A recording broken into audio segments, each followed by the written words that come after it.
देखिए, आपका कल पढ़ाया जा रहा था भाई, सीआरपीसी में जजमेंट शुरू किया गया था और ये बताया गया था कि जो जजमेंट के बारे में या निर्णय के बारे में प्रावधान किया गया है सीआरपीसी में, वह आपका चैप्टर 27 में किया गया है और सेक्शन 353 से लेकर 365। आजकल ऐसे भी क्वेश्चन बन रहे हैं, यानी कि प्री में अध्याय पूछ रहा है और वह अध्याय में क्या है और वह चैप्टर किस सेक्शन से किस सेक्शन तक है। तो अभी आपका एक सेक्शन केवल बताया गया था सीआरपीसी का 353, जिसमें कि जजमेंट या निर्णय को पर निर्णय के बारे में बताया गया है। तो आपका फिर 1-2 मिनट दोहरा दिया जाए और इसमें जो आपका क्वेश्चन बनता है, 3-4 पॉइंट बनते हैं। आपका निर्णय कब सुनाया जाएगा? तो जो ओरिजिनल जुडिक्शन वाला न्यायालय है, वह सुनवाई करने के पश्चात निर्णय सुनाएगा और ओपन कोर्ट में निर्णय सुनाया जाएगा।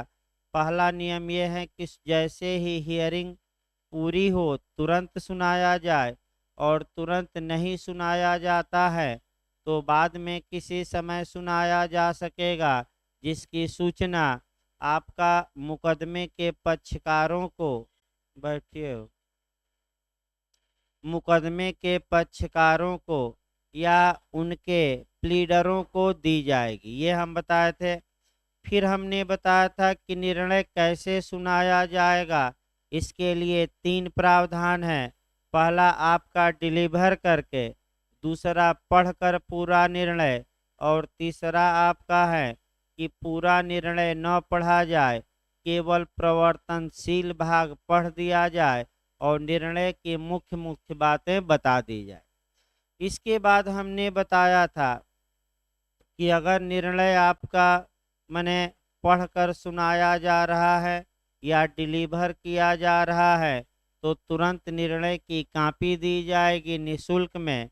और अगर निर्णय जज ने अपने हाथों से नहीं लिखा है तो प्रत्येक पृष्ठ पर साइन होगा, ये भी पूछा गया है। और अपने हाथों से लिखा है तो जजमेंट के प्रत्येक पृष्ठ पर साइन होना आवश्यक नहीं है, ये पूछा गया है।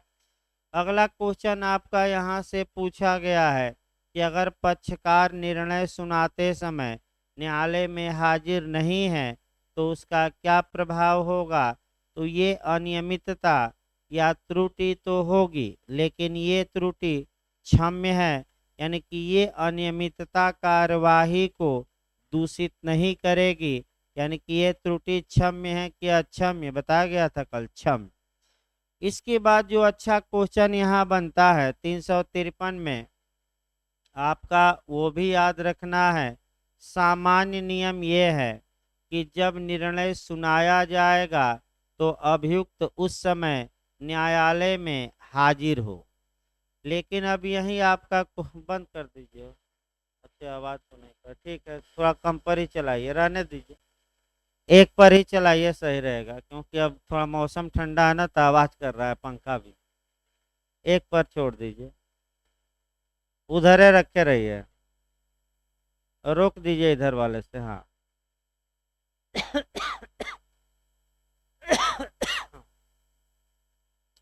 देखिए, ये क्वेश्चन आपका 2-3 बार भाई बना है और आपका अच्छे से तैयार रखना है इस क्वेश्चन को कि कब निर्णय सुनाते समय अभियुक्त की न्यायालय में उपस्थिति आवश्यक नहीं है। इसको क्लाज वाइज लिखवाया भी जाएगा, लेकिन प्रयास करिए कि पढ़ाते समय दिमाग में बैठाइए। और 2 कंडीशन मैं बताया था। पहली कंडीशन बताया था कि जब ट्रायल या विचारण के दौरान अभियुक्त को पर्सनल अपीयरेंस यानी कि स्वयं हाजिर होने से छूट दी गई हो और निर्णय केवल और केवल यानी कि जुर्माने का हो, यानी कि दंड किसका हो, केवल जुर्माने का। और इसके लिए एक सेक्शन हमने बताया था उदाहरण के रूप में, जो बिहार एपीओ में आया भी था, आपका 206 और 253। दूसरा कब आवश्यक नहीं है, तो दूसरा तब आवश्यक नहीं है जब निर्णय आपका एक्विटल का हो एक्यूटल यानी कि दोष मुक्ति का हो।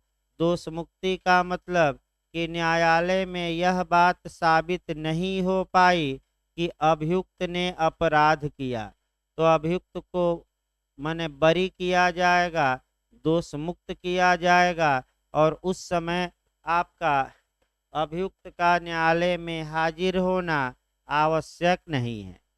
अब आइए अगला सेक्शन चला जाए आपका 354। 354 आपका 353 से भी काफ़ी महत्वपूर्ण है। तमाम टेक्निकल क्वेश्चन और केस इसमें बनते हैं। पहला तो टेक्निकल क्वेश्चन यही बन जाता है, कल मैं बताया भी था, फिर एक बार सतर्क रहना है कि जजमेंट की लैंग्वेज यानी कि भाषा और अंतर्वस्तु का उल्लेख यानी कि कंटेंट्स का उल्लेख किस धारा में किया गया है, ये पिछली बार यूपीजे में आया भी था। तो सेक्शन याद करना है आपका, कौन सा सेक्शन है सीआरपीसी का 354। अब आपका कल लैंग्वेज पर कुछ क्वेश्चन बताए गए थे और अंतर्वस्तु पर यानी कि आपका ये बताया गया था कि जो सबऑर्डिनेट कोर्ट होते हैं, अगर आपराधिक मामला है तो सीआरपीसी की धारा 272 के तहत अधीनस्थ न्यायालयों की भाषा कौन होगी, इसका निर्धारण स्टेट गवर्नमेंट करेगी। सिविल मामलों में आपका स्टेट गवर्नमेंट ही करेगी, लेकिन the code of civil procedure यानी कि सीपीसी के सेक्शन 137 के तहत, और अगर कॉन्स्टिट्यूशन का मामला हो यानी कि हाई कोर्ट और सुप्रीम कोर्ट की भाषा की बात आए, तो स्पष्ट रूप से हमारे कॉन्स्टिट्यूशन में इनकी भाषा दी गई है।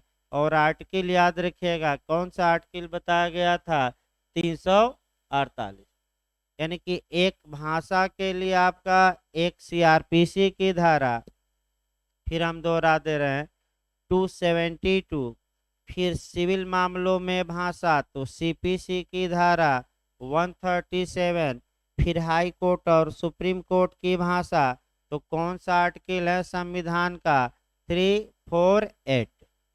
अंतर्वस्तु पर आइए, पिछली बार अंतर्वस्तु से मैं बताया था कि 3 क्वेश्चन आपका बना था। अंतर्वस्तु का मतलब ये हुआ कि उसके अंदर क्या लिखा जाएगा, यानी कि जैसे कि अगर पूछा जाए कि विक्रय विलेख की अंतर्वस्तु, विक्रय विलेख की अंतर्वस्तु का मतलब कि जो सेल डीड तैयार होगा, क्या ब्लैंक रहेगा कि उसके अंदर कुछ लिखा जाएगा, तो जो अंदर लिखा जाता है उसी को कंटेंट यानी कि अंतर्वस्तु कहते हैं।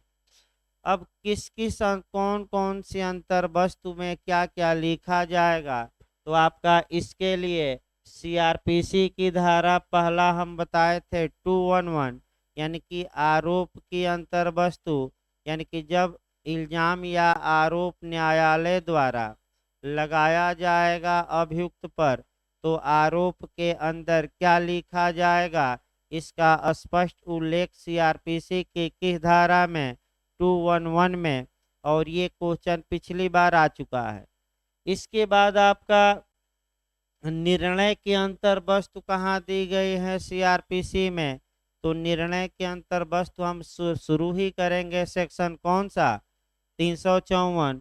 फिर हमने सीपीसी में बताया था कि सीपीसी में पिछली बार पूछा गया था कि प्लेंट की यानी कि वाद पत्र की अंतर्वस्तु कहाँ है, तो आदेश 7 के नियम 1 में।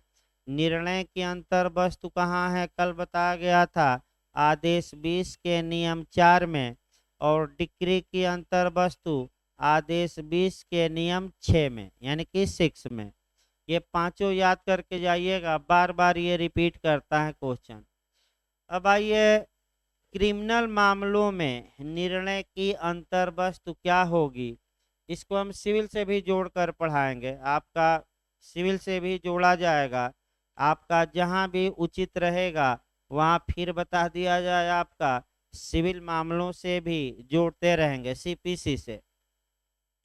अब आइए क्वेश्चन निश्चित तौर पे भाई एक क्वेश्चन आपका बनने का 354 से पूरा चांस रहता है। देखिए हेडिंग देखिए, तब एक एक शब्दों को समझाया जाए।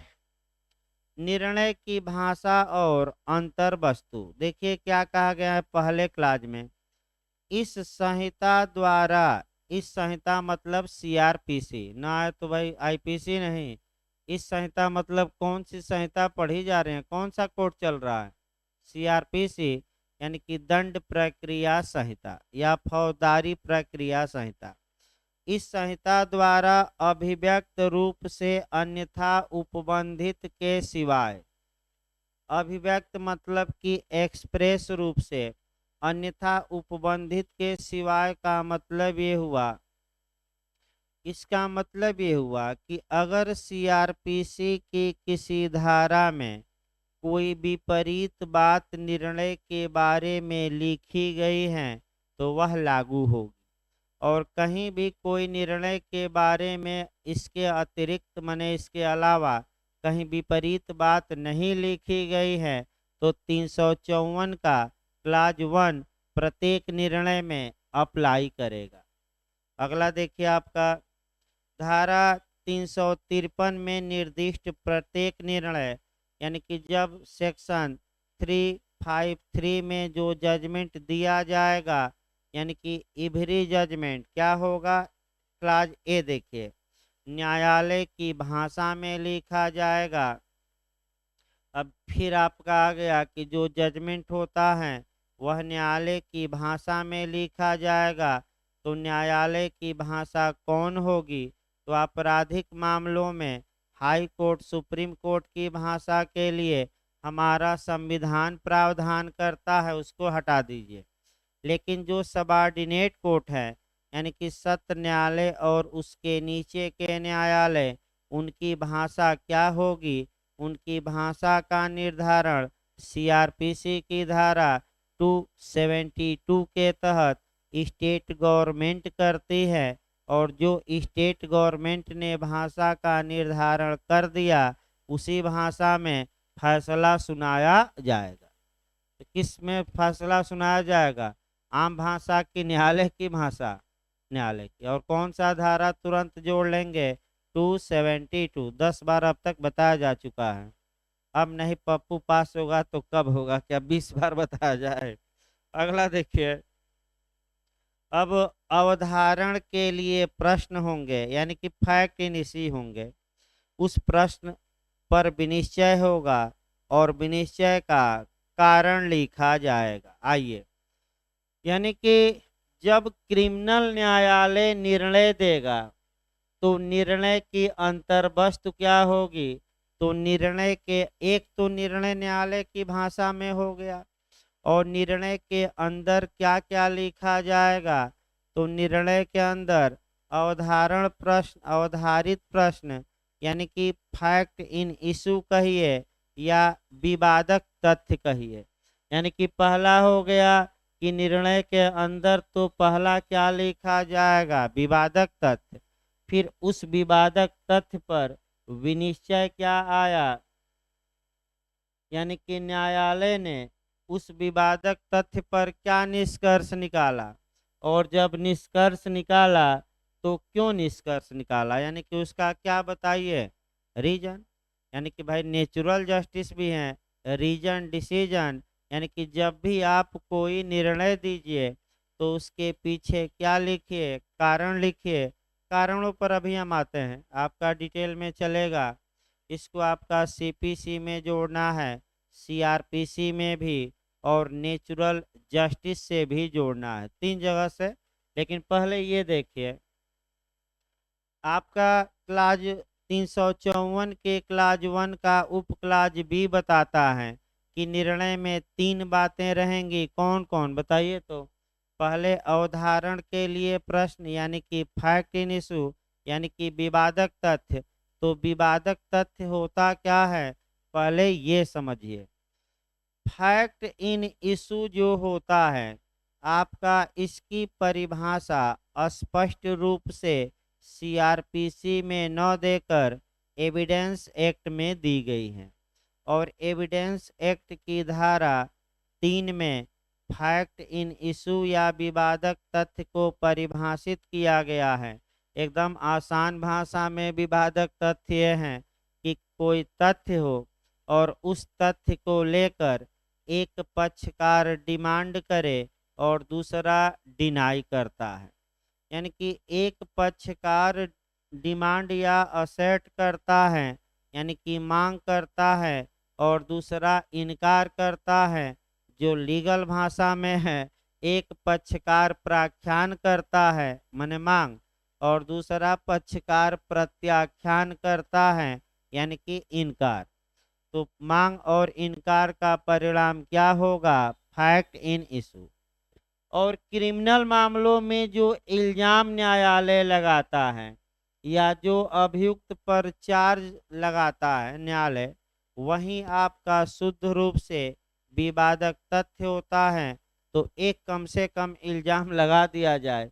न्यायालय ने ए पर आरोप लगाया कि ए ने बी की हत्या की है, और किस धारा का आईपीसी का आरोप लगा दिया? 302। तो अब अभियोजन कहता है कि ए ने ही बी की हत्या की, और अभियुक्त कहता है कि हमने हत्या नहीं की। यानी कि एक पक्षकार मांग किया कि ये हत्या किए हैं, दंडित किया जाए प्रोसिक्यूशन ने, और एक्यूज्ड या मुलजिम ने कहा कि मैं हत्या नहीं किया हूं, अतः मुझे सजा न दी जाए। तो एक पक्षकार मांग करे और दूसरा क्या करे? इनकार। तो उसी से क्या निकला? विवादक।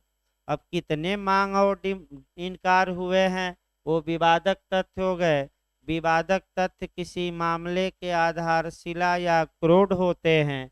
इसी पर न्यायालय ने क्या निकाला? तो एक तो लिखा जाएगा निर्णय में कि किस धारा को लेकर विवाद था, यानी कि अभियुक्त पर किन किन धाराओं का क्या इल्जाम था। उन धाराओं के इल्जाम के बारे में क्या निष्कर्ष निकला, विनिश्चय का निकला, डिसीजन क्या आया, और जो निष्कर्ष न्यायालय ने उन अपराधों के बारे में निकाला है उसका कारण बताए, यानी कि आपका तर्क बताए, रीजन बताए। ये तीन बातें अंतर वस्तु। अगला देखिए, वह अपराध यदि कोई हो जिसके लिए और आईपीसी या अन्य विधि की वह धारा जिसके अधीन अभियुक्त कन्विक्ट या दोष सिद्ध किया गया है, और वह दंड जिसके लिए वह दंडादिष्ट है विनिर्दिष्ट करेगा। यानी कि निर्णय में आपका और क्या लिखा जाएगा? अपराध लिखा जाएगा। यानी कि किस अपराध के लिए दंडित हुआ। तो मान लीजिए न्यायालय ने चोरी के लिए दंडित किया, तो क्या लिखेगा न्यायालय निर्णय में कि इन्हें थेफ्ट के लिए क्या किया जा रहा है? दंड।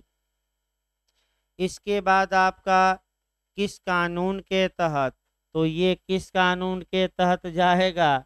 आईपीसी के तहत। और आईपीसी की वह धारा लिखी जाएगी। अब आइए, धारा अब आप पढ़ चुके हैं। अगर घर से बाहर चोरी किया था तो कौन सी धारा लिखी जाएगी? 379। घर में चोरी किया है तो 380। लिपिक या सेवक ने चोरी किया है तो 381। और हथियार के साथ चोरी करने गया था तो 342। अब कोई तो धारा लिखवाया जाए। मान लीजिए घर में चोरी किया तो धारा लिख दिया जाएगा कौन? आईपीसी 380। इसके बाद आपका कौन सा दंड दिया गया? तो आईपीसी की धारा 380 में अधिकतम 7 वर्ष तक का कारावास और जुर्माने का दंड है। ये अधिकतम सजा है। न्यायालय को विवेक प्राप्त है कि या तो पूरा 7 वर्ष दे या 7 वर्ष से कम दे, लेकिन अधिकतम कितना दे ही सकता है? 7 साल। तो न्यायालय चाहे 1 दिन का दे, 2 दिन का, 3 दिन का, 10 दिन का, 1 साल, 2 साल, 3 साल, ये किसके ऊपर चला जाता है? न्यायालय के विवेक के ऊपर, उसकी इच्छा पर है। ये भी हो सकता है कि न्यायालय के विवेक का प्रयोग करे, आगे भी बताया जाएगा। और न्यायालय सजा न दे, डांट डपट कर छोड़ दे कि जाओ गलत काम किए हो, आगे ऐसा न करना, तो बताया जाएगा अभी 360 में। अभी वो छोड़ दीजिए, अभी पहले ये देखिए भाई, यानी कि निर्णय में वह सेक्शन भी लिखा जाएगा, वह अपराध भी, और आपका जिसके लिए अभियुक्त सजा पाया है और कितना दंड मिला, वह कितना न्यायालय ने दंड दिया, वह भी जजमेंट में क्या किया जाएगा, लिखा जाएगा। अगला शब्द देखिए भाई, यदि निर्णय दोष मुक्ति का है, तो दोष मुक्ति यानी कि एक्विटल का है। एक्विटल का मतलब कि न्यायालय की राय में अभियुक्त का जो अभियुक्त पर जो आरोप था वह साबित नहीं हो पाया, प्रूफ नहीं हो पाया। तो यदि निर्णय दोष मुक्ति का है तो उस अपराध का कथन होगा जिससे अभियुक्त दोष मुक्त किया गया है, और यह निर्देश दिया जाएगा कि अभियुक्त को स्वतंत्र कर दिया जाए। अब आइए समझिए यहाँ भाई, मान लीजिए कोई अभियुक्त है,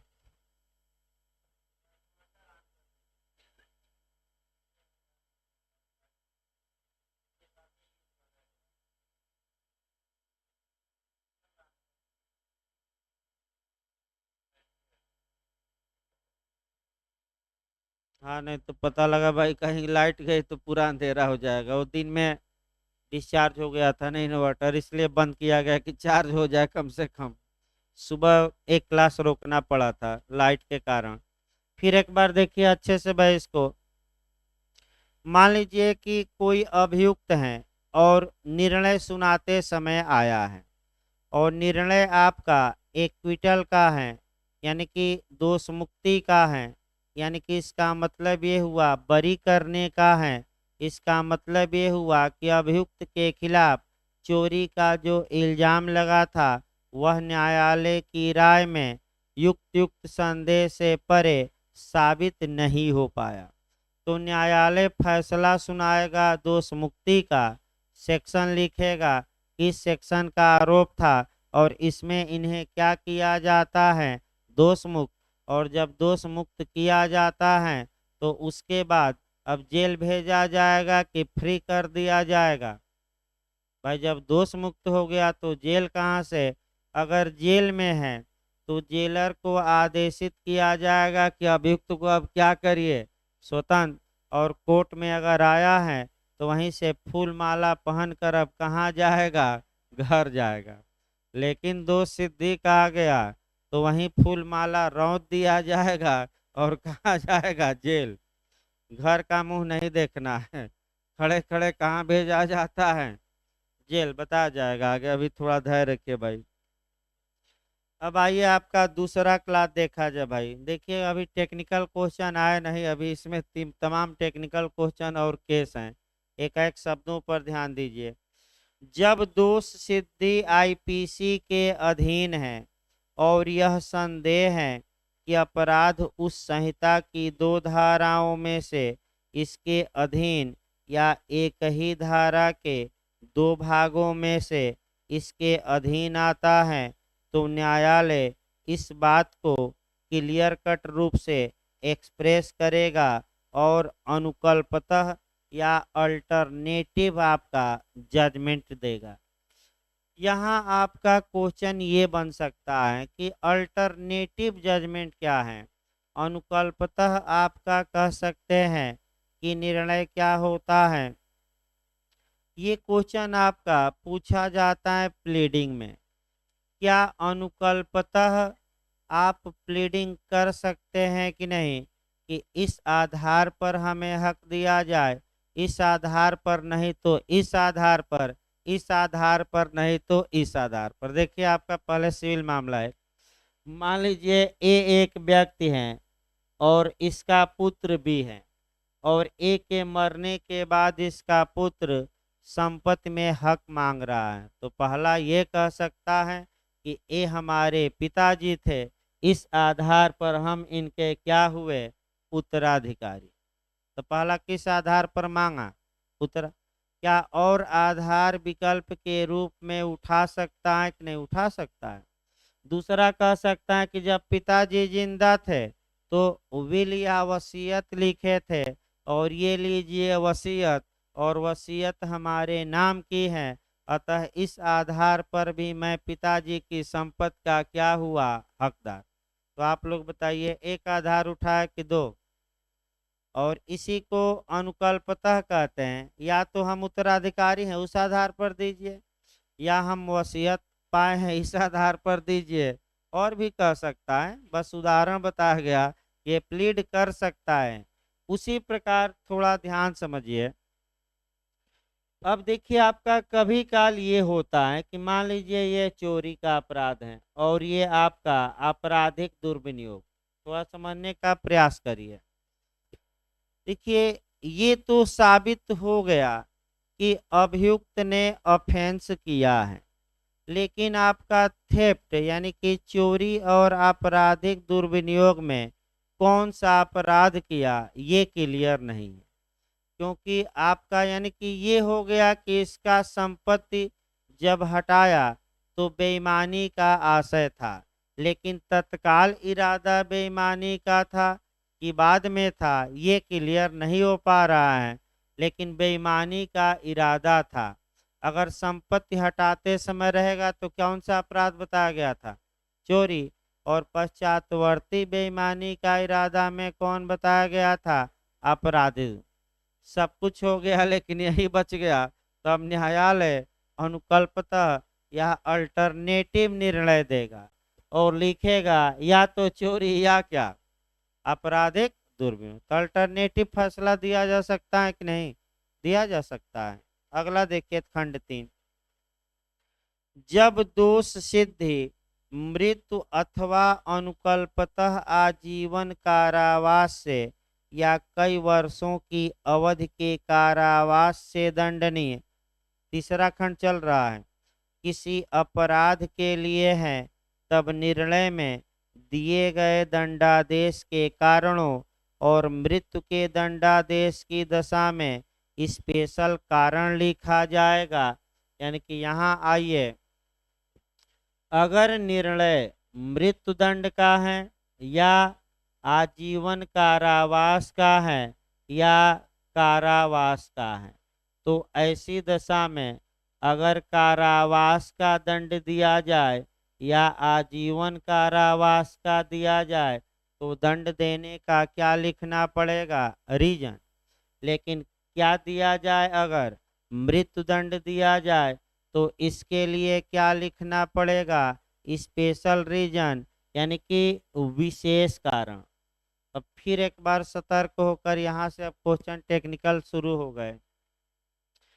किन मामलों में स्पेशल रीजन लिखना आवश्यक होता है, निर्णय में विशेष कारण दे देगा, मृत्युदंडादेश के मामले में, आजीवन कारावास के मामले में, कारावास के मामले में, और अंतिम दे देगा आपका इनमें उपर्युक्त सभी। तो बताइए किस मामले में विशेष कारण हम बताए हैं।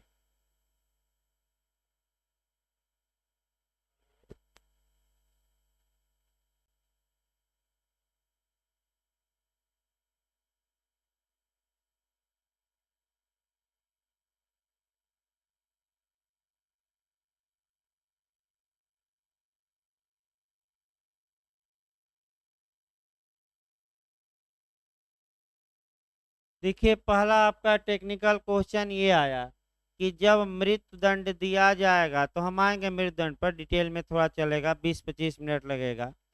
जब डेथ सेंटेंस दिया जाएगा, फांसी की सजा दी जाएगी न्यायालय द्वारा, तो ऐसे मामलों में स्पेशल रीजन या विशेष कारण लिखना आवश्यक होगा। और केवल अगर आजीवन कारावास की सजा दी जाती है या केवल कारावास की, मैंने 2 साल 4 साल 5 साल, तो ऐसे मामलों में क्या लिखना है, कारण। तो अब तो याद होना चाहिए स्पेशल रीजन किस मामले में लिखा जाएगा, तो सभी में कि केवल डेथ सेंटेंस में, डेथ सेंटेंस। चलिए अगला देखिए, खंड 4। खंड 4 देखिए, जब दोष सिद्धि 1 वर्ष या उससे अधिक की अवधि के कारावास से दंडनीय अपराध के लिए है, किंतु न्यायालय 3 मास से कम अवधि के कारावास का दंड अधिरोपित करता है, तब वह ऐसा दंड देने के अपने कारणों को लेखबद्ध करेगा। उस दशा के सिवाय जब वह दंडादेश न्यायालय के उठने तक के लिए कारावास का नहीं है या वह मामला इस संहिता के उपबंधों के अधीन संक्षेपतः विचारित नहीं किया गया है। अब देखिए, बेयर एक्ट इतना उलझाऊ है कि आप भी उलझ जाएंगे। बस सीधा उसका अर्थ मैं निकाल रहा हूँ, और इसीलिए भाई लोग यहाँ आते हैं कि मनोज सर सीधा अर्थ निकालेंगे। आप 5 बार पढ़ेंगे तो इतना उलझा देगा कि आप बेयर एक्ट में उलझ जाएंगे। सीधा अर्थ ये निकला, सीधा अर्थ खंड आपका तीसरे से जोड़कर पढ़िएगा। अगर मृत्युदंड दिया गया है तो विशेष कारण, अगर कारावास का दंड दिया गया है या आजीवन कारावास यानी कि लाइफ इम्प्रिजमेंट का, तब क्या लिखना पड़ेगा? कारण। और अब क्वेश्चन आपका काफी अच्छा प्री में बनता है और इंटरव्यू में भी बनता है। इसको अच्छे से दिमाग में फिर बैठाना है और इसको पढ़ते समय आपका 3 एंगल से देखना है। एक 353 हम फिर बताएंगे, फिर 354 का क्लाज 4 बताएंगे, और फिर आपका सीपीसी के आदेश 20 का नियम 4 बताएंगे। 3 एंगल से पहले देखिए, अभी सीआरपीसी 354 का 4 न पढ़िए, पहले आपका हम 353 पढ़ाएंगे, फिर आपका कौन सा सीपीसी का आदेश 20 का नियम 4, और तब कौन हम बताएंगे सीआरपीसी की धारा 354 का कौन सा क्लास। तीनों तैयार करके जाना है, जे के लिए एपीओ के लिए भी। आइए पहले आपका 353 कल बताया भी गया था, फिर एक बार हम बताते हैं। कब निर्णय सुनाते समय अभियुक्त का न्यायालय में उपस्थित होना आवश्यक नहीं है। तो हमने 2 कंडीशन बताई थी। कब? कि जब उसे विचारण के समय व्यक्तिगत हाजिरी से छूट दी गई हो और निर्णय दंड के लिए ही है, लेकिन केवल फाइन या जुर्माना। और दूसरा, जब निर्णय दोष मुक्ति का हो यानी कि एक्विटल का हो। तब निर्णय जब सुनाया जा रहा है उस समय एक्यूज्ड का उपस्थित होना न्यायालय में आवश्यक नहीं। दूसरा नियम आइए सीआरपीसी में 354 का क्लाज 3 में हमने बताया कि सामान्य नियम यह है कि निर्णय का कारण लिखा जाएगा, लेकिन अगर डेथ सेंटेंस है तो स्पेशल रीजन विशेष कारण। और आपका फिर अगला खंड 4 में आ जाइए, और 4 बार बार अटैक कर रहा है, 2 बार मैं बताऊंगा, अच्छे से तैयार रखिएगा। कब निर्णय का कारण लिखना आपराधिक मामलों में आवश्यक नहीं होता। फिर एक बार देखिए, कब जजमेंट का रीजन लिखना क्रिमिनल मामलों में आवश्यक नहीं होता। तो 2 कंडीशन आपको बना लेना है दिमाग में। पहला कंडीशन है कि जब दंड तो दिया गया हो लेकिन न्यायालय के उठने तक के लिए, यानी कि जब तक न्यायिक कार्यवाही चल रही है तब तक के लिए आपको सजा दी जाती है। यानी कि जब तक न्यायालय अपना कार्य आज कर रहा है, चाहे 10 मिनट करे 1 घंटा करे, तब तक आप सजा भुगतिए और इसी न्यायालय में क्या करिए, रहिए। तो न्यायालय के उठने तक के लिए सजा दी गई है, तब उसका कारण लिखना आवश्यक नहीं है। पहला नियम। दूसरा नियम ये बताया जा रहा है कि मामले का समरी ट्रायल हुआ। समरी ट्रायल मतलब कि कौन सा विचारण हुआ हो, संक्षिप्त विचारण। और अगर किसी अभियुक्त को संक्षिप्त विचारण करके दंड दिया गया है तो वहाँ भी कारण लिखने की आवश्यकता नहीं है। तो संक्षिप्त विचारण में दंड ही कितना अधिकतम दिया जा सकता है, 3 माह। यानी कि इसका मतलब ये हुआ, फिर एक बार समझिए, बहुत अच्छा क्वेश्चन यहाँ बनता है और गलतियां यहाँ बार बार होती हैं भाई। दूसरी बार मैं बता रहा हूँ, ना समझ में आए तो तीसरी बार बताया जाएगा। एक बार फिर अच्छे से दिमाग में बैठाइए, यहाँ से गलतियां कंपटीशन से बिल्कुल बाहर कर देती हैं। यही टेक्निकल क्वेश्चन है दो चार। कब आपराधिक न्यायालय द्वारा निर्णय का रीजन लिखना आवश्यक नहीं होगा? तो आप बताएंगे दो कंडीशन में। पहली कंडीशन है जब दंडादेश न्यायालय के उठने तक के लिए दिया गया हो, और दूसरा क्या, कि जब मामले का कैसा ट्रायल हुआ हो, समरी ट्रायल, संक्षिप्त विचारण, और संक्षिप्त विचारण में सजा कितना दी गई हो, 3 माह या 3 माह से कम। तो ऐसी दशा में निर्णय का कारण लिखना आवश्यक नहीं है, क्योंकि आपका समरी ट्रायल में 3 माह से अधिक की सजा दी ही नहीं जा सकती। ये हम नहीं बता रहे हैं, ये सीआरपीसी की धारा 362 बता रही है भाई। आप देख सकते हैं कौन सी धारा, 362। देखिए तो एक बार, सही है ना, 262 भाई, 262, 262 स्पष्ट लिखा गया है, इसमें कोई शक नहीं है, 262। अगला देखिए भाई, आपका पांचवा क्लास काफी महत्वपूर्ण है। देखिए अभी कोरिलेट करना था भाई आपका सीपीसी से।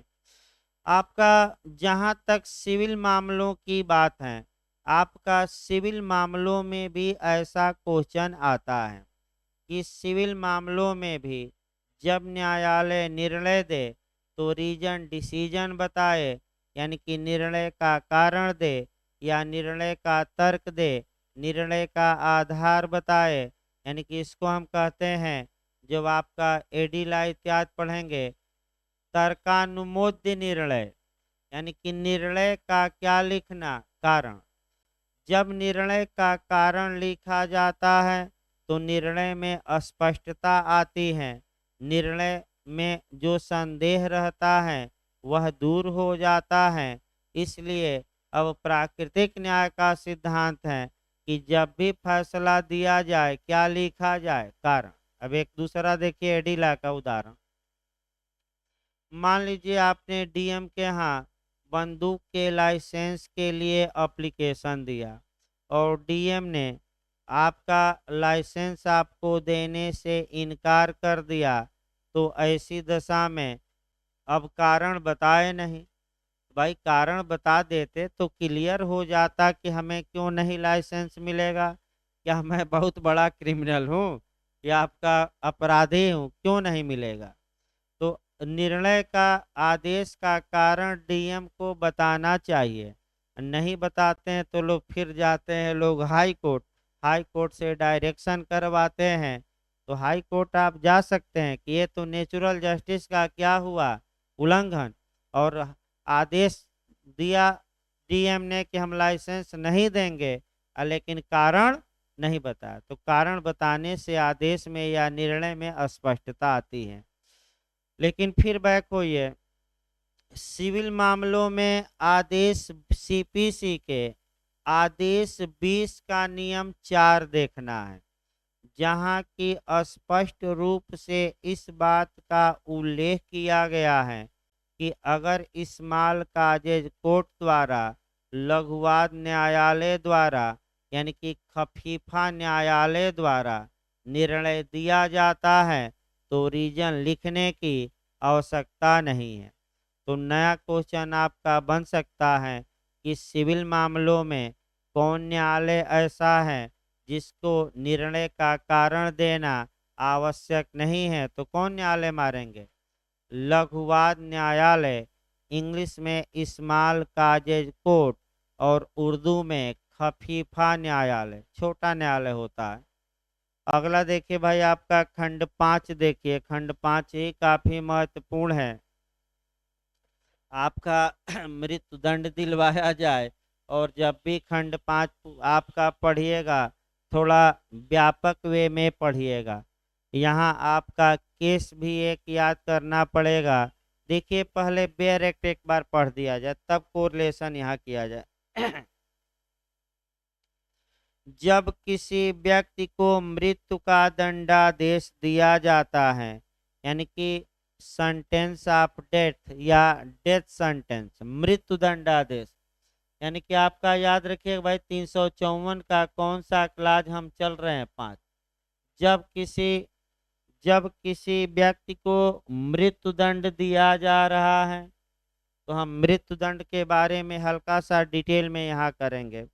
दिया जाता है तब तो वह दंडादेश यह निर्देश देगा, तो वह दंडादेश यह निर्देश देगा का मतलब ये हुआ कि उस निर्णय में जो दंडादेश दिया गया है उसी निर्णय में ये डायरेक्शन दिया जाएगा, माने उसी फैसले में ये क्या किया जाएगा, स्पष्ट लिखा जाएगा। डायरेक्शन दिया जाएगा का मतलब क्या, उसी फैसले में लिखा जाएगा। क्या लिखा जाएगा कि उसे गर्दन में फांसी लगाकर तब तक लटकाया जाए जब तक उसकी मृत्यु न हो जाए, यानी कि उसके गर्दन में क्या लगाकर, फांसी लगाकर कब तक, तब तक लटकाया जाए, तब तक लटकाया जाए जब तक कि उसकी क्या न हो जाए, मृत्यु। अब यही आपका क्वेश्चन बनता है, यानी कि यही आपका क्वेश्चन अच्छा बनता है। और आपका और केस भी हम बताएंगे, लेकिन पहले देखा जाए अब आपका खंड 3 से भी गौर करना है। 354 का क्लाज 3 ये हमने बताया कि जब मृत्यु दंड दिया जाता है तो मृत्यु दंड दिए जाने का विशेष कारण लिखना होगा। जो दूसरा आया कि जब मृत्यु दंड दिया जाता है तो दंडादेश में यानी कि निर्णय में स्पष्ट रूप से ये लिखा जाएगा कि इसे गर्दन में फांसी लगाकर तब तक लटकाया जाए जब तक कि इसकी मृत्यु न हो जाए।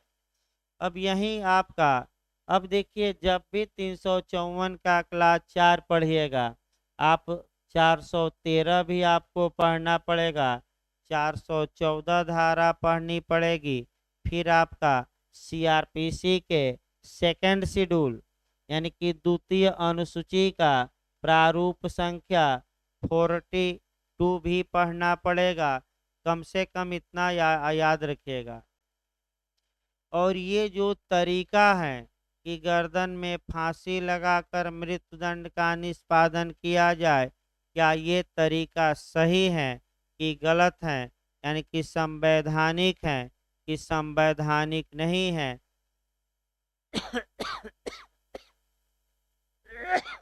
इस पर भी केस आया, दीना उर्फ दीन दयाल, रट कर जाइएगा। एक सेकंड भाई देख लिया सही है ना। हाँ देखिए केस भी आपका याद करना है, खूब पूछा जाता है। दीना उर्फ Deen Dayal versus union of India.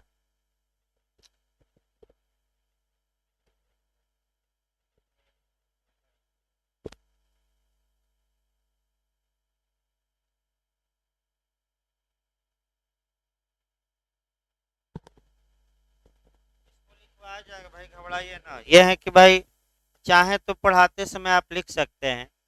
अब ये है कि भाई पढ़ाते समय थोड़ा कोरिलेशन ज़्यादा होता है, लेकिन लिखवाते समय ये सही बात है कि थोड़ा एरिया क्या करना पड़ेगा, कम। लेकिन आपका 4-5 बातें समझिए, मृत्युदंड के बारे में आगे बताया जाएगा और डिटेल में। लेकिन यहाँ जहाँ जहाँ से आपका कोरिलेट हो रहा है कम से कम उसको तो जानिए। पहला नियम ये निकला कि आपका मृत्युदंड दिया जाएगा तो कहाँ ये लिखा गया है कि उसे गर्दन में फांसी लगाकर तब तक लटकाया जाए जब तक उसकी मृत्यु न हो जाए। तो 2 जगह आपका सीआरपीसी में लिखा है, एक जगह नहीं, कितनी जगह। एक आपका 354 का कौन सा क्लास पढ़ेंगे, 5। और दूसरा आपका सीआरपीसी के द्वितीय अनुसूची का आपका फॉर्म नंबर यानी कि प्रारूप संख्या आपका कौन मारेंगे 42। एक सेकंड भाई, आपका द्वितीय अनुसूची का प्रारूप संख्या 42। ठीक है, जब कंपटीशन में आपका पहले इसी पर विचार किया जाए क्योंकि आजकल नया क्वेश्चन बन रहा है। कंपटीशन में अब तक जब आ रहा था तो या तो द्वितीय अनुसूची का प्रारूप संख्या 42 दे रहा था या आपका 354 का क्लास 5 दे रहा था। दोनों में से एक कोई दे रहा था, लोग आसानी से कर ले जा रहे थे। अब आपका क्या काम किया कि भाई दोनों देना शुरू किया नया मॉडल में। 354 का क्लास 5 भी लिखता था और द्वितीय अनुसूची का प्रारूप संख्या 42 भी, तो दोनों सही हैं। लेकिन दोनों, अब उत्तराखंड ने क्या किया कि 354 का क्लास 5 अलग दिया और द्वितीय अनुसूची का प्रारूप संख्या 42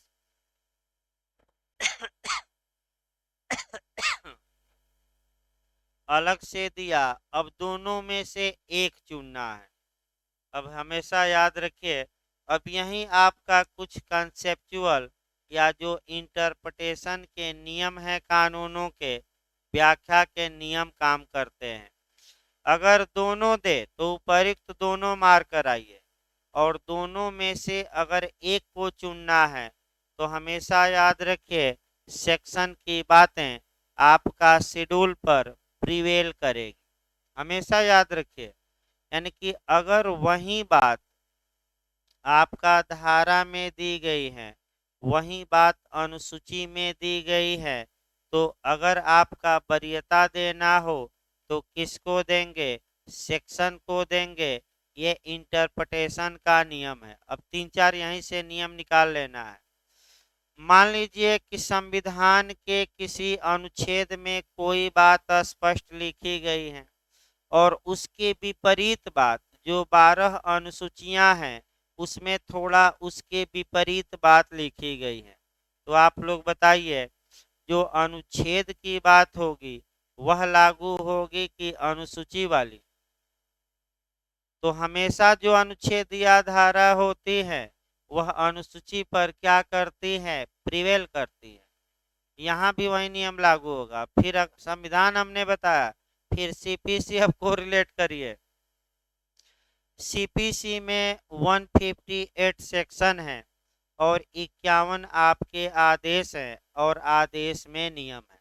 तो क्वेश्चन ये बनता है, अगर कहीं सेक्शन में कोई और बात कही गई हो और नियमों में कोई और बात, और दोनों में 36 का आंकड़ा हो, 36 का आंकड़ा मतलब क्या, विरोधाभास, तो बताइए सेक्शन की बात प्रिवेल करेगी कि नियम की, सेक्शन की। तो उसी प्रकार अब निकाल लीजिए, अगर द्वितीय अनुसूची का प्रारूप संख्या 42 दे दे और 354 का कौन सा क्लास दे दे 5, और दोनों में एक चुनना हो, तो कौन सही मार कर आएंगे, 354 का क्लास 5। अब किसी के मन में कोई संदेह हो तो भाई बताया, नहीं तो आगे बढ़ा जाए। अब आप कहेंगे कि दोनों में अंतर क्या है, क्योंकि भाई टेक्निकल क्वेश्चन है इधर। अंतर ये है कि जब न्यायालय फैसला सुनाता है और अगर फैसले में मृत्युदंड या फांसी की सजा दी गई है, तो ऐसी दशा में 354 का क्लास 5 निर्णय की अंतर्वस्तु को बताता है कि फैसले के अंदर क्या लिखा जाएगा। तो फैसले के अंदर स्पष्ट लिखा जाएगा कि इसे गर्दन में फांसी लगाकर तब तक लटकाया जाए जब तक कि ये मर न जाए। और आप कहेंगे कि ये क्या है, तो ये ब्लैक वारंट है। ब्लैक वारंट मतलब काला वारंट, मृत्युदंड के निष्पादन का वारंट, यानी कि न्यायालय वारंट या आदेश या अधिपत्र जारी करता है, जेलर के नाम करता है, जेलर को आदेशित करता है, इस कैदी को हमने ये सजा दी है, आप इस सजा का निष्पादन कराइए अपनी जेल में, इस समय, इस समय पर, इस स्थान में, इस डेट पर इस कैदी को तब तक ये वारंट में लिखा जाएगा कि गर्दन में रस्सी फांसी डालकर तब तक लटकाया जाए जब तक कि इसकी मृत्यु न हो। बताइए किसको आदेशित किया जाता है कि लटकवाइए गर्दन में फांसी लगाकर? जेलर को। तो डेथ वारंट का प्रारूप कहाँ है? द्वितीय अनुसूची के प्रारूप संख्या कौन सा? आपका 42 में। इसी को एक नाम देते हैं ब्लैक वारंट, यानी कि काला वारंट, यानी कि जीवन को समाप्त करने का क्या सर्टिफिकेट मिल गया। तो इसके बाद जेलर साहब आएंगे, पूरी तैयारी 2-4 दिन से डेमो में होता रहता है, तो डेमो में होता रहेगा। समय आ गया, और समय आ गया तो जल्लाद आएगा, पवन जल्लाद जो भारत में ज्यादा प्रसिद्ध है। पवन जल्लाद आएगा और जैसे ही रुमाल का इशारा होगा तुरंत खींचेगा और तुरंत पटरा हटा और व्यक्ति हैंग कर गया। और कब तक हैंग कराया जाएगा? जब तक कि वह मर ना जाए। अब आगे बढ़िए भाई। अगर पुष्टि वाला मामला है तो आपका डेथ वारंट जारी किए जाने के बारे में सेक्शन में जो प्रावधान है वह 413 है। और अपील या इत्यादि का मामला है तो कौन सा सेक्शन है? 414। यानी कि 413 कब डेथ वारंट? जब हाई कोर्ट ने, अभी आगे आएगा इसके बाद वाला चैप्टर, हाई कोर्ट ने पुष्टि की हो। और अन्य मामलों में डेथ वारंट कौन सी धारा के तहत? 414। और ये डेथ वारंट जब जारी होगा तो उसका मॉडल या नमूना या प्रारूप या मसौदा क्या होगा? तो द्वितीय अनुसूची के प्रारूप संख्या किस में? जाकर आज कम से कम पढ़ लीजिएगा, क्योंकि जब आगे डेथ वारंट जब आगे जारी कराया जाएगा 414, 15, 413 के तहत, तो वहां एक बार हम भी मॉडल बताएंगे ब्लैक वारंट का। आगे बढ़ा जी भाई। अब आइए आगे देखा जाए। अब अगला ये आया कि आखिर ये जो तरीका है, क्या ये तरीका आपका अच्छा है या बुरा है? इस बात को लेकर उच्चतम न्यायालय में चुनौती दी गई, और चुनौती दिया दीना उर्फ दीन दयाल ने। तो केस बन गया दीना उर्फ दीन दयाल वर्सेज भारत संघ। इसने चुनौती दी कि ये जो गर्दन में फांसी लगाकर लटकाया जा रहा है ये उचित नहीं है, ये मृत्यु दंड देने का सही तरीका नहीं है। लेकिन उच्चतम न्यायालय ने ये माना कि ये सही तरीका है, कम कष्ट होता है इसमें, और ये तरीका सही है, कोई इसमें गलती नहीं है। तो आपका ये किसने मान लिया? हमारे उच्चतम न्यायालय ने। फिर एक बार पीआईएल दायर हुआ है, मैं बता दूं। वर्तमान समय में इस तरीके को लेकर फिर एक बार लोकहितवाद दायर किया गया है, और सुप्रीम कोर्ट जो फैसला सुनाए अलग बात है। लेकिन तमाम देशों में मृत्यु दंड देने के तमाम तरीके हैं भाई। कहीं गला काट लिया जाता है, कहीं इंजेक्शन दिया जाता है, कहीं शेर के सामने भी फेंक दिया जाता है। और तालिबानी और सऊदी अरब इत्यादि में जो इस्लामिक कानून लागू होते हैं पत्थर से मार दिया जाता है। यानी कि भीड़ जुटी है और पत्थर से मार मार कर क्या करेगी? उन लोगों का भाई कानून में है, ये नहीं कि भारत में भी कहा गया कि जहर दे दिया जाए इत्यादि।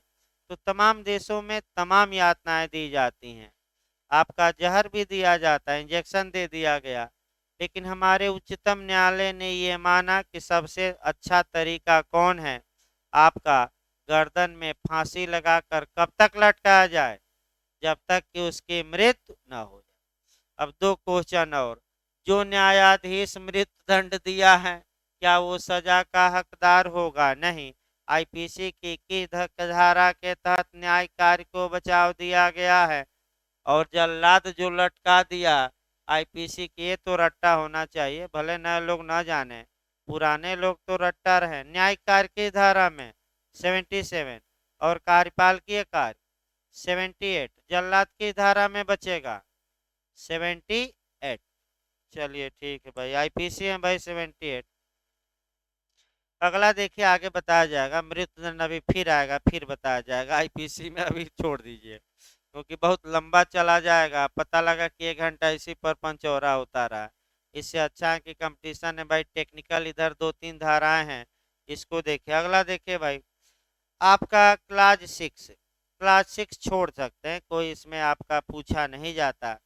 अब आइए 355, आपका 355 महानगर मजिस्ट्रेट का निर्णय, मेट्रोपॉलिटन मजिस्ट्रेट निर्णय देंगे, तो उसमें क्या लिखा जाएगा, ये छोड़ दीजिए, कभी नहीं पूछा जाता। आपका 356 पूछा जाता है।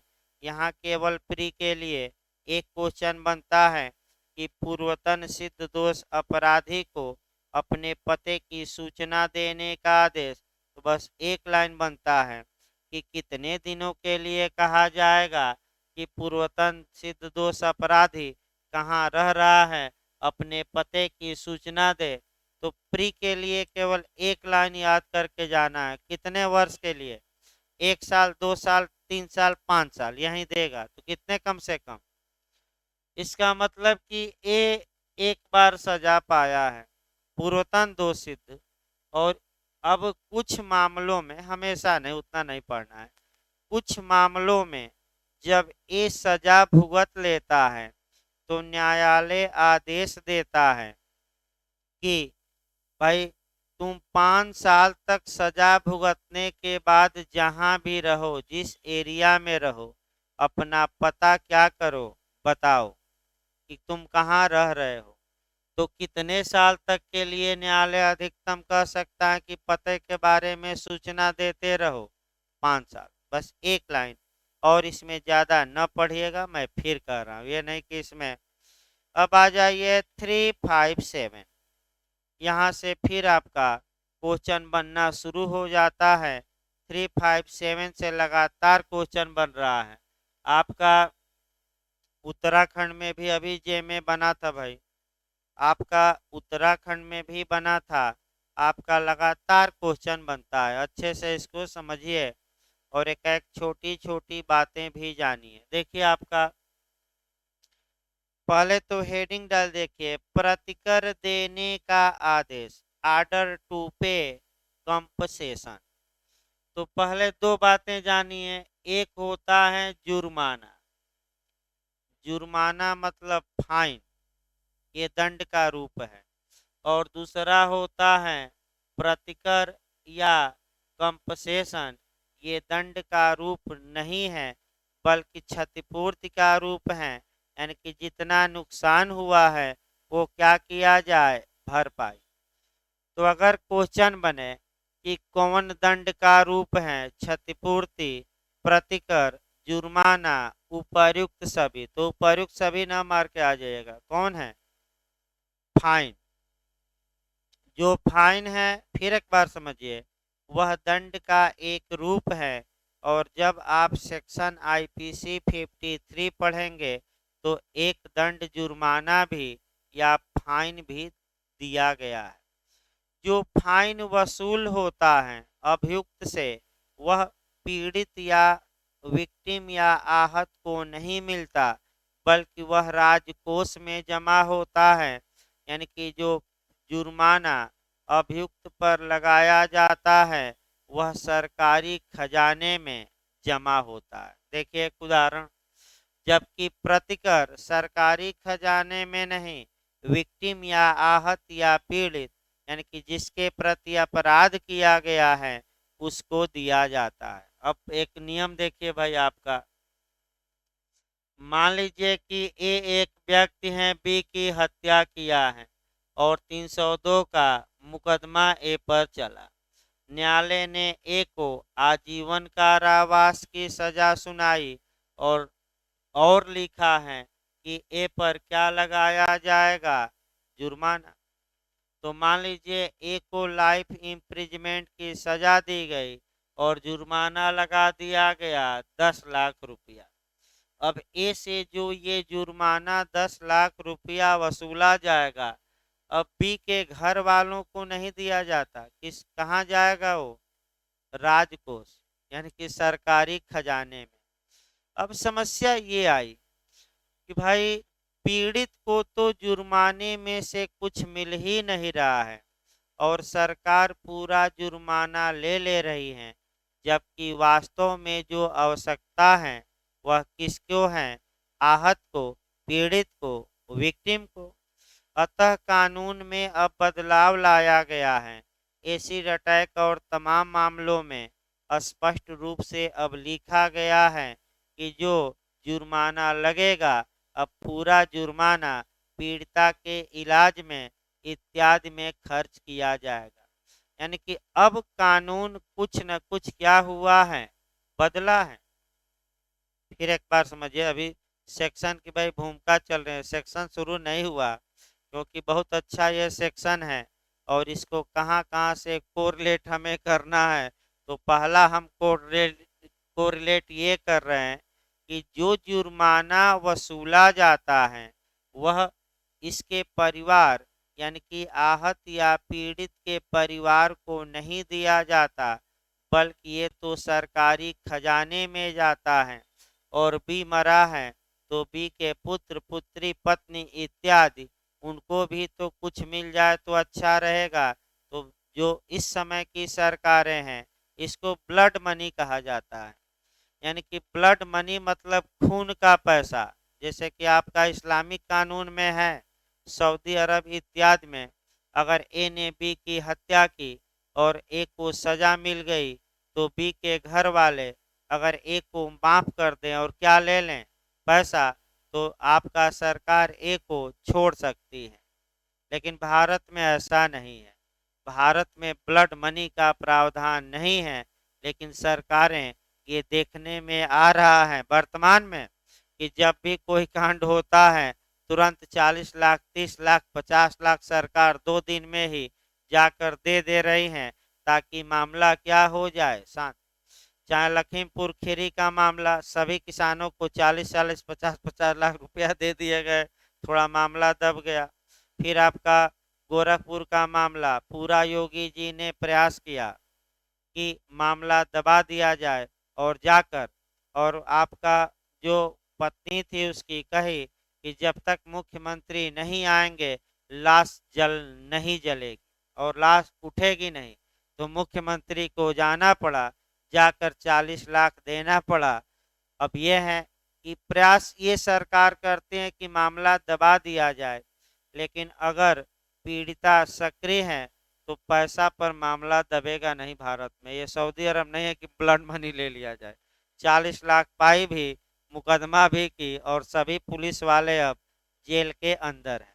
निश्चित तौर पे सजा मिलना, आपका निश्चित तौर पे सजा मिल जाएगी, इतने पर्याप्त साक्ष्य हैं। और सबसे बड़ा साक्ष्य डीडी यानी कि जो फोन किया है बता रहा है कि पुलिस हमें मार रही है, ये कर रही है, वो जो रिकॉर्डिंग है वो मृत्युकालिक कथन माना जाएगा और वहीं पर्याप्त होगा धारा 32 के किस क्लाज में? एविडेंस के 1 में। तो एक लाइन हम बताए कि जुर्माना आपका राजकोष में जाता है और पीड़ित को कुछ नहीं मिलता।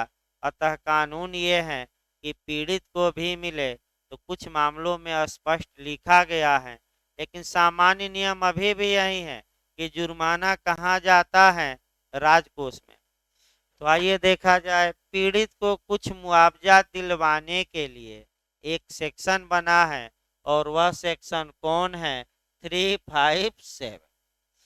अब उत्तराखंड बनाया कि पीड़ितों को प्रतिकर किस धारा के तहत दिलवाया जाता है? विक्टिम को। आहत को कंपसेशन तो कौन सी धारा मार कर आएंगे? 357। और एक शब्द चेंज कर दे जो अगली धारा हम बताएंगे, विक्टिम कंपसेशन स्कीम, पीड़ित प्रतिकर योजना या प्लानिंग दे दे तो 357 न मारिएगा। आपका बिहार उहार तमाम राज्यों में, यूपीजे में तो मेंस में आया था। तो और आपका विद्यापीठ में अभी पूछा गया तो भाई आपका विद्यापीठ के प्रवेश परीक्षा में भी 357 ए से पूछा गया था। तो पहले 357 है नहीं, पहले हमें कौन चलना है? 357। अब ध्यान में रखिए, जब भी आप 357 पढ़िएगा इसी के साथ सीआरपीसी की धारा 421 पढ़ना है यानी कि आपका, फिर कोरिलेट करिए, जब आप 357 पढ़िए तो इसी के साथ एक और सेक्शन पढ़ना पड़ेगा आपको। कौन सा सेक्शन? 421, कोरिलेट करके पढ़ना है, अलग से नहीं। तो फिर एक बार देखिए 357 की भूमिका देखी जाए, तब आपका 481 कोरिलेट किया जाए और तब आपका क्वेश्चन बनाया जाए। यह भाई कई बार ये अच्छा क्वेश्चन बनता है। देखिए आपका, मान लीजिए ए एक अभियुक्त है और ऐसी दशा में न्यायालय ए को दंडाधिष्ट करता है, माने ए को सजा देता है, और ए पर न्यायालय फाइन लगाता है, यानी कि जुर्माना लगाता है। तो न्यायालय का यह विवेकाधिकार है, यानी कि न्यायालय का यह आपका इच्छा पर निर्भर है कि ए पर जो जुर्माना लगाया गया है, या तो इस जुर्माने की पूरी रकम या उसका कुछ भाग पीड़ित को, किसको? पीड़ित को किस रूप में दिलवा सके? प्रतिकर। तो जैसे ही न्यायालय अगर निर्णय में ये लिखा है कि ये जुर्माने की रकम विक्टिम या आहत, यानी कि जिसके प्रति अपराध किया गया है या उसके घर वाले, उनको किस रूप में दी जाएगी, पूरी रकम या कुछ हिस्सा, कंपसेशन या प्रतिकर के रूप में, तो वह जुर्माना अब राजकोष में जमा नहीं होगा, बल्कि पीड़ित को क्या किया जाएगा? दिया जाएगा। लेकिन ये कब? जब न्यायालय इस बात को स्पष्ट रूप से निर्णय में क्या करे? लिखे। भाई नहीं लिखता है तब एक पाई नहीं मिलती थी, याद रखिए, इस बात को लिखे। अब आइए, ए ने जुर्माना नहीं दिया तो कानून ये कहता है, अब 421 पहले जोड़ लिया जाए, अगर ए ने जुर्माना नहीं दिया तो ए जुर्माना न देने के कारण एक्स्ट्रा कारावास भुगतेगा, अतिरिक्त कारावास भुगतेगा। और मान लीजिए कि 1000 जुर्माना लगा था, ए ने नहीं दिया और उसके बदले कुछ दिन और कहाँ रहा? जेल में। तो जो सनकी टाइप के होते हैं वो, यानी कि जो इज्जत वाले होते हैं, आप कह सकते हैं कि वो कहते हैं कि ये गलत फैसला है, मैं एक पाई जुर्माना नहीं दूंगा, भले जेल की सजा भुगत लूंगा। जैसे शुरुआती दौर में केजरीवाल भी हुआ कि गारंटी दीजिए, नहीं दिए तो 1 हफ्ता 10 दिन मुख्यमंत्री से बनने से पहले कहाँ रहे? जेल। तब उनके आम आदमी पार्टी ने समझाया कि अब जेल से निकलिए, नहीं तो पार्टी क्या हो जाएगी? तार तार। तो तुरंत जुर्माना भर के पैसा वैसा क्या हुए बाहर। जैसे आपका प्रशांत भूषण जी हैं, जो 1 रुपया जुर्माना लगे तो माफी नहीं मांगे, कहे कि भले जेल भेज दे सुप्रीम कोर्ट, भले जुर्माना लगा दे, लेकिन मैं माफी नहीं मांगूंगा। 1 रुपया ही लगाया, वो अलग बात है कि जेल नहीं भेजा। फिर एक बार देखिए, एक पर जुर्माना लगा और जुर्माना नहीं दिया तो ये एक्स्ट्रा क्या भुगता है? जेल। अब जुर्माना न देने पर जेल भुगत चुका है तो क्या फिर ए से जुर्माना वसूला जाएगा कि नहीं? यही समस्या है। तो यही आपको दिमाग अस्थिर करके और टेक्निकल जो सीआरपीसी में पॉइंट है, यही आपको पकड़ना है। सामान्य नियम यह है कि जब जुर्माना न देने पर अभियुक्त अतिरिक्त कारावास की सजा भुगत चुका है, तब दोबारा उससे जुर्माना वसूला नहीं जाएगा, क्योंकि वह तो उसी के बदले क्या हो चुका है? और कारावास। लेकिन जहाँ लेकिन लगता है सबसे खतरनाक होता है, लेकिन दो कंडीशन ऐसी हैं जहाँ की जेल भुगतने के बावजूद भी, यानी कि जुर्माना नहीं दिया, उसके बदले जेल भुगता, फिर भी उससे क्या वसूला जा सकता है? जुर्माना। कितनी कंडीशन है? दो। न्यायालय स्पेशल रीजन लिखे, यानी कि कैसा रीजन लिखे? विशेष कारण लिख दे। और दूसरा, यदि 357 के तहत जुर्माने की पूरी रकम या कुछ रकम पीड़ित को किस रूप में दिए जाने का आदेश दिया गया है? प्रतिकर। इसीलिए 357 में जोड़ रहा हूँ कि अगर यहाँ से आपका प्रतिकर देने का आदेश है कि जुर्माने की रकम में से क्या दिया जाएगा, तो भले जेल भुगत चुका हो उससे मतलब नहीं है, क्योंकि जुर्माना फिर भी वसूला जाएगा, क्योंकि इसी जुर्माने में से क्या देना है, कंपसेशन।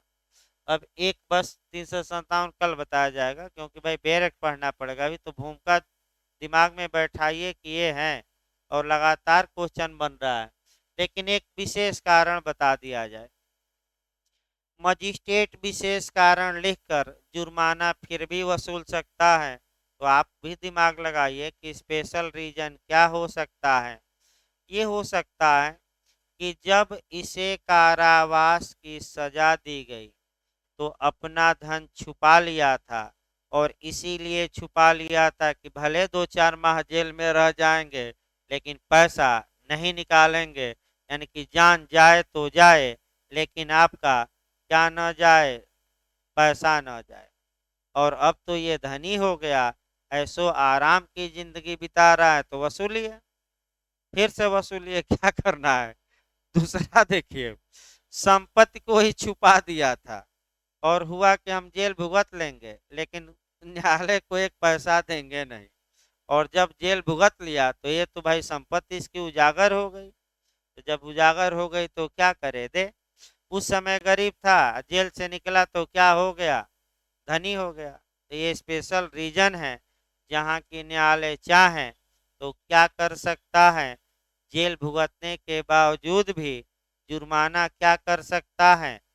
तो दो कंडीशन याद रखिएगा, टेक्निकल क्वेश्चन, एक आपका विशेष कारण लिखकर, और दूसरा क्या है, जब 357 के तहत जुर्माने की पूरी रकम या उसका कुछ हिस्सा किस रूप में दिए जाने का आदेश दिया गया हो, कंपसेशन, तो जुर्माना न देने पर कारावास भुगतने के बावजूद भी जुर्माना क्या किया जाएगा, वसूला जाएगा, वसूला जाएगा भले जेल भुगत चुका हो। तो 357 को भाई समय भी हो गया आईपीसी का, कल हम आपका बेयर एक्ट से शुरू करेंगे।